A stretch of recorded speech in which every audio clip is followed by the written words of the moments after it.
皆さん、こんにちは。さて、毎週日曜日は暗殺貴族のレビュー動画を上げていますが、今週の暗殺貴族は普通にいい話でした。タルトちゃん推しの私としては、非常に胸にくるものがあったのですが、残念なことにエチエチシーンが全くなかったので、今週は別の企画を考えました。今回は私が最近見た地上波アニメの中で、これ放送して大丈夫なのかと思ったものをいくつか紹介します。まずはこちら、エデンズゼロからです。こちらは漫画原作を見ていない人からもこのシーンで非常に話題になりましたね。今回ピックアップしたのは本アニメの第11話のレベッカちゃんです。すでに服装の時点でそこまで胸元を開ける必要があるのかというレベルですが、このレベッカちゃんがこうなってこうなります。いや、これ地上波な上にマガジン連載の漫画なんですが、大丈夫なんでしょうか。親御さんもびっくりです。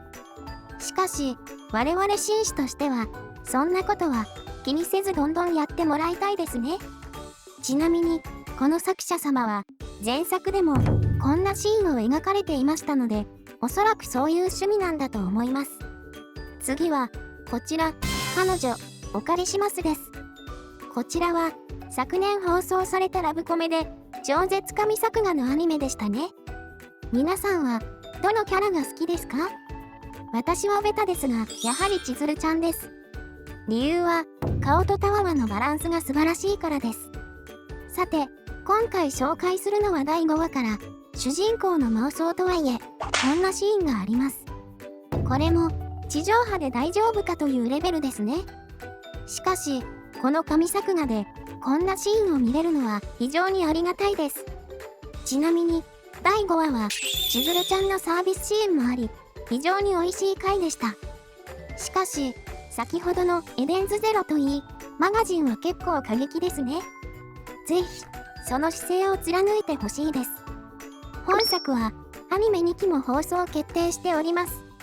私は原作未読なので、アニメ放送分しかストーリーを知りませんが、2期でどんな内容が見れるのか、とても楽しみですね。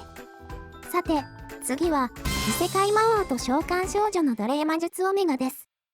こちらは、今年の春に放送されたアニメですが、私は、つい最近見ました。